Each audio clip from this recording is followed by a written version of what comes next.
Uh, Good afternoon, sir. Sa flood control issue, sir, can you officially name the four state witnesses? And sa kanila po ba galing yung apat, yung total na 316 million na recover? And kung considered na po sila as state witnesses, will they eventually be dropped as respondents in all the cases to be filed by the DOJ?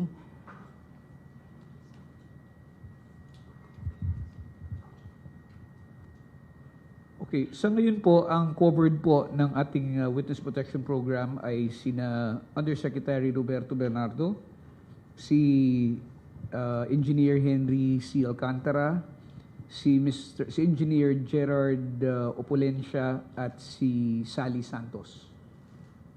Okay?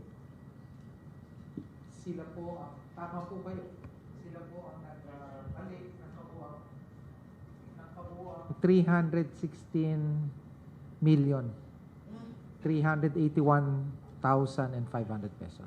Sir, they will be eventually dropped as respondents in the cases that the DOJ will be filing in relation to the flood Yes. control. Yes. Isa po sa karapatan ng mga state witnesses na ina-admit po sa programa is to be discharged from criminal liability. So, yun po yun. Doon po sa particular na kaso na tinutulungan namin sila, ha? Opo. Yung tinutulungan nila kami. No? Yung sa mga kasong sila'y nagbigay ng ebidensya na magagamit ng Estado, doon ho sila drop. Diba? Pero kung halimbawa, may isa kang kaso na ibang usapin, diba? Ibang usapin na tulad po ito, yung mga may nag-a-apply po ng state witness dun sa mga ghost project, no? Medyo hindi po namin matimbang yon ng kasukulang bigat. Bakit? Kasi sa ghost project, bayad yung contractor, di ba? Bayad yung contractor, di ba? Pag tiningnan yung project, wala yung project. So, saan mo pa kakailanganin yung state witness doon? Di ba? So, kakasuhan mo na sila. Kaya doon, ganun po lang po, nilalahad ko lang ho para mas simple. Pero mas komplikado pa po. Basta po ang panuntunan po ng Witness Protection Program, pag kailangan namin ang iyong testimonya para mapalakas pa ang kaso, di ba? Ng Estado para manalo tayo dito sa ating pinaglalabang kaso, pwede kang makuha. May mga conditions ho, ha? Hindi ka dapat most guilty, di ba? Tapos absolute necessity at materiality ng iyong inilalahad na tulong sa Estado. At yung nagko-cooperate ka. Kaya may MOA, may terms and conditions na kailangan mong sundin. Sir, what happened to Bryce Hernandez and JP Mendoza? Are they officially out of the coverage? Sa ngayon, base sa ang tawag nito, sa pagsusuri namin dun sa mga sinumiting ebidensya sa amin, hindi sila magko-qualify as state witness to be discharged under the Witness Protection Program. Anong pinaka-reason, sir? Actually, hindi namin pwedeng banggitin kasi kung ano yung naging resulta ng evaluation or let's say, yung the process of evaluating alin yung mahalaga, alin yung hindi mahalaga. Pero suffice it to say na sa ngayon, wala kaming nakikitang pangailangan para sila ay discharge namin. At least patungkol dito sa mga kaso na kung saan sila ay parang lumalapit, no, para matanggap bilang mga testigo ng Estado.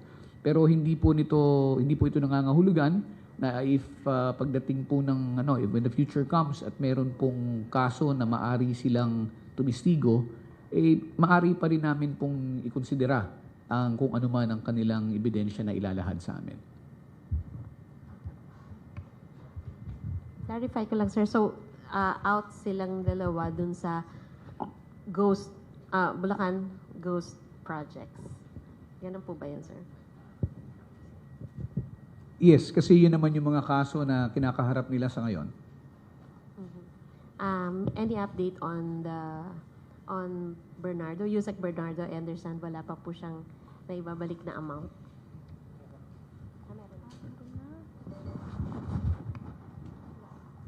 based on record, what we have, State Witness Roberto Bernardo on January 13, no? Kailan ba to?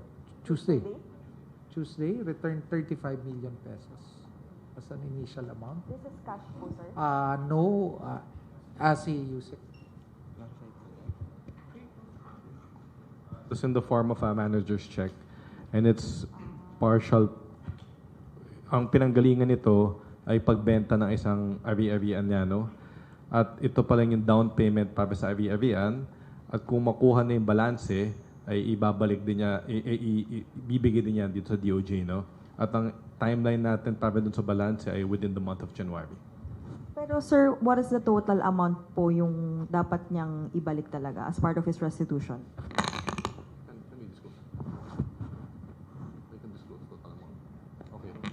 Yung total amount na napagkasunduan sa MOA ni Yusek Bernardo ay 1 billion. Isang billion.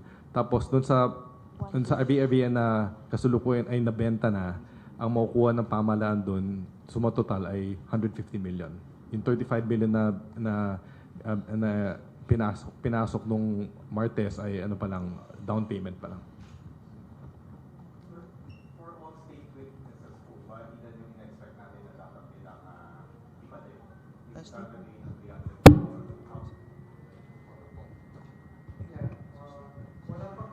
It's total, but if you can... Estimate natin doon sa 4, lalampas ng 1.5 billion ng sasoli.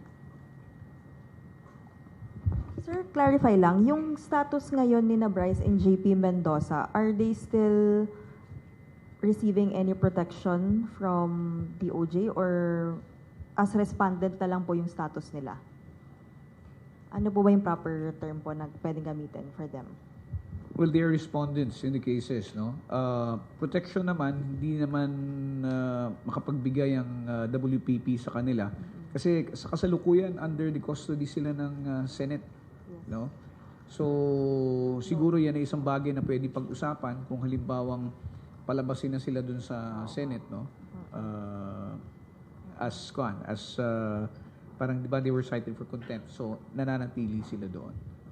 Tapos sir, you mentioned po, Secretary, na mayroon pong plunder po currently na pending din po. Initially po na-mention na po na isa nga po doon ay si Mr. Zaldico. May we know kung sino-sino po yung mga correspondent niya po rito?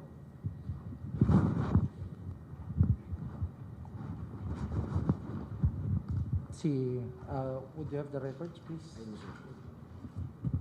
Opo, so nakaraang January 5, nagka-preliminary investigation for the charge of plunder against former Ako Bicol Representative Zaldico. And there are 5 other respondents in that case. Isa po doon si former Undersecretary Roberto Bernardo, Henry Alcantara, John Paul Estrada, Mark Texay, and a number of John and Jane Does whose identities are unknown but were participants in the conspiracy of plunder. Ano na pong level to, sir? Like, are they going preliminary investigation? Like, kanina kasi, sir, nagpunta rin po rito no, si Yusek Bernardo and Henry Alcantara. Was it for that complaint po? Si Henry Alcantara was here for the preliminary investigation scheduled at 2 p.m.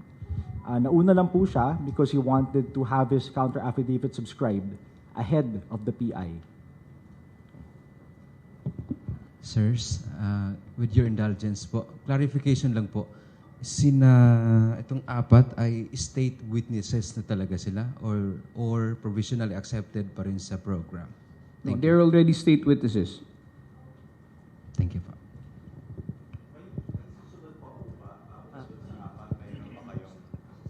Meron pa pong susunod doon sa 4?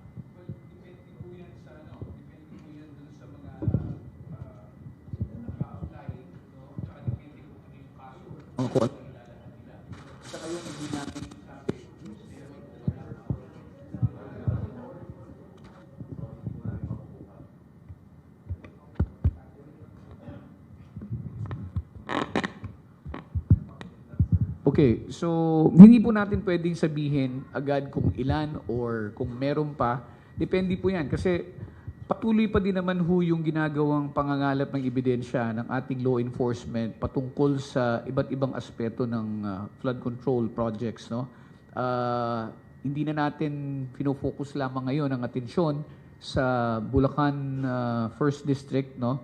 Ito'y pinatitingnan na rin natin yung ibang mga proyekto sa ibang mga rehiyon, at ito ngayon ang kinakalap na ebidensya ng ating National Bureau of Investigation. Depende po sa mga kasong isasampa nila at depende po sa mga personalidad na lalabas doon sa kanilang investigasyon. Doon po natin titingnan kung meron pa pong mga tao na maaari nating gamitin bilang testigo para sa Estado.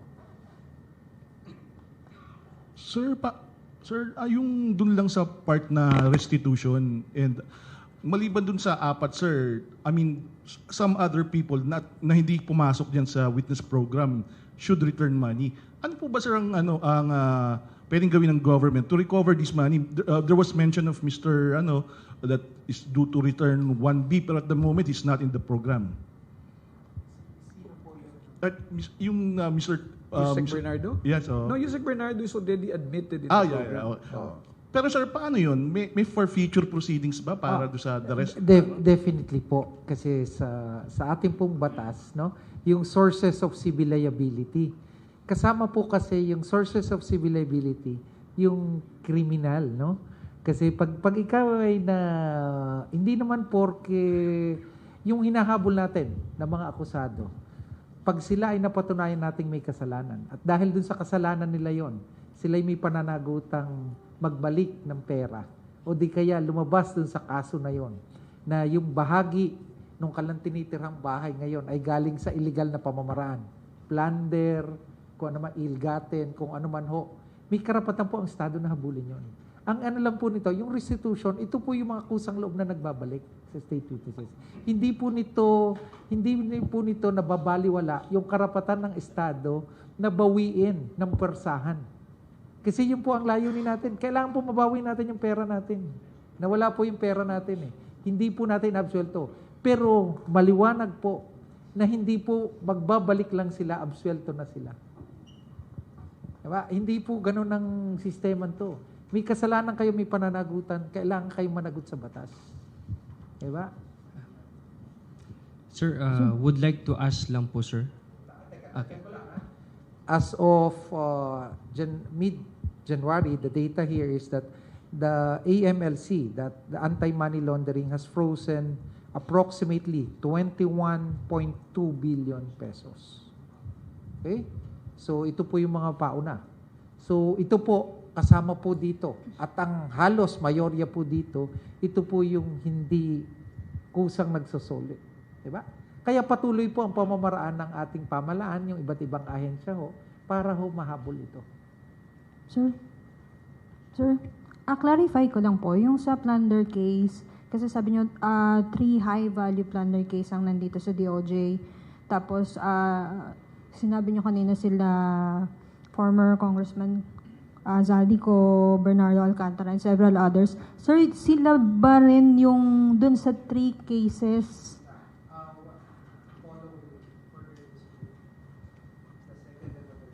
So tatlo po yung plunder cases natin, no? But we have to remember, it's not just plunder, there are other charges.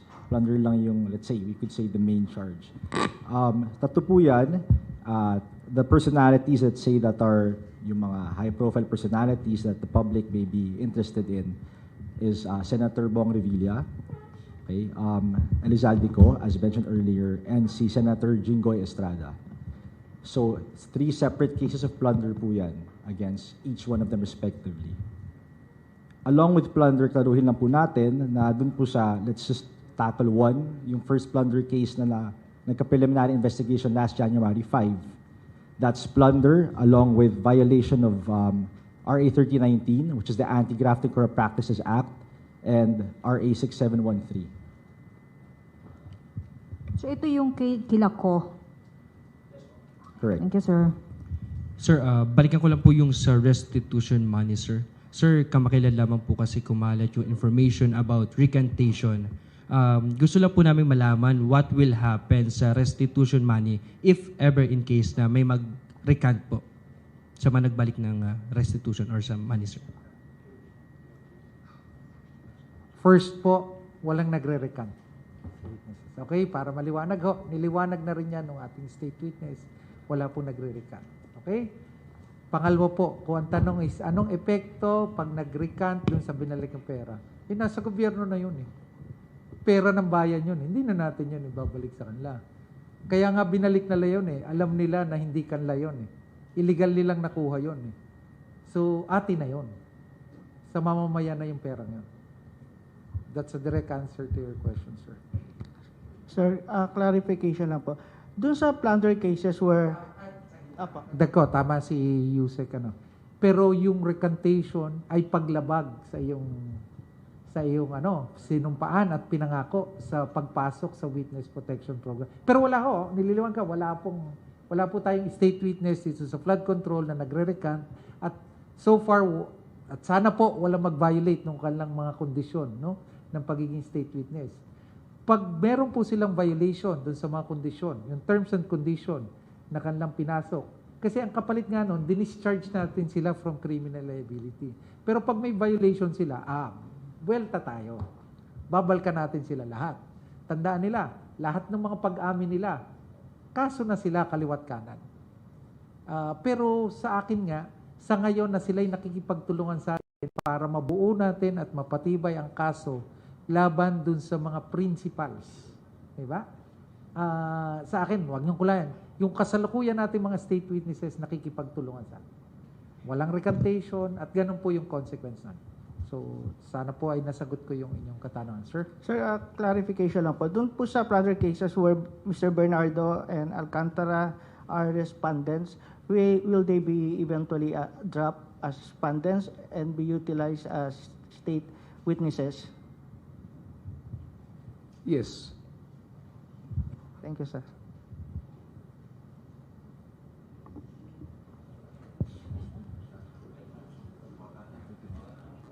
Sir, makikibalita lang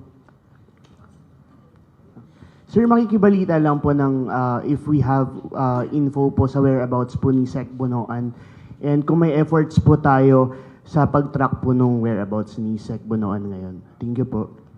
Yeah, officially before Christmas, the lawyer of Secretary Bonoan wrote me, no? Email, no? Informing na hindi siya makakauwi as earlier promised, no? Kasi nagkaroon ng some issue yung sa operation nung sa wife niya, no? It's very scientific, I cannot, I don't exact, I'm not knowledgeable, no? But basically, what I did was, okay, I took note na sinabi mo yan, diba?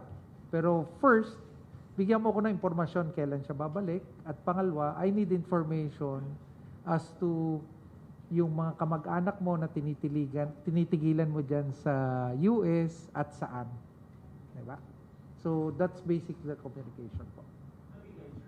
Wala pa. I just, I think transmitted lang the request for those information earlier today.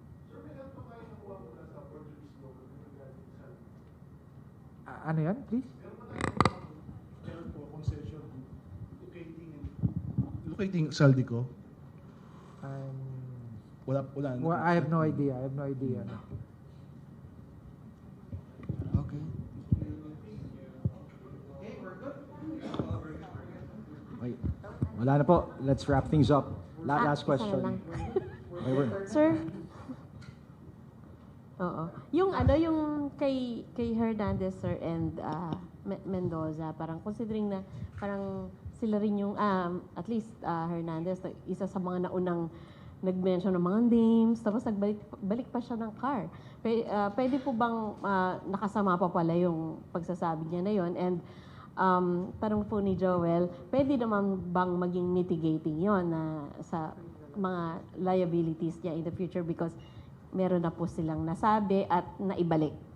Well, sinasabi nga kanina, yung pagbabalik ay hindi po yan kondisyon, no? Or hindi yan magiging basihan para sa pagtanggap sa isang aplikante sa Witness Protection Program. No? Ito'y maaring ito sa isa sa mga kasunduan o bahagi ng kasunduan kung sakasakaling siya'y matanggap. Ngayon, hindi rin nangangahulugan na kung ikaw ay nauna nagbigay ng salaysay bound ang department na sabihin na since ikaw ang nauna, ikaw ang nagbanggit ng mga pangalang ganito, ikaw na assured na matatanggap. Sa lahat po ng ginagawa ng department, lagi pong pinapadaan sa masusing pagsusuri lahat ng mga ebidensya o salaysay na ibinibigay. At yun po ang naging basihan ng kung anumang desisyon meron ang Department of Justice patungkol dun sa dalawang aplikante yun.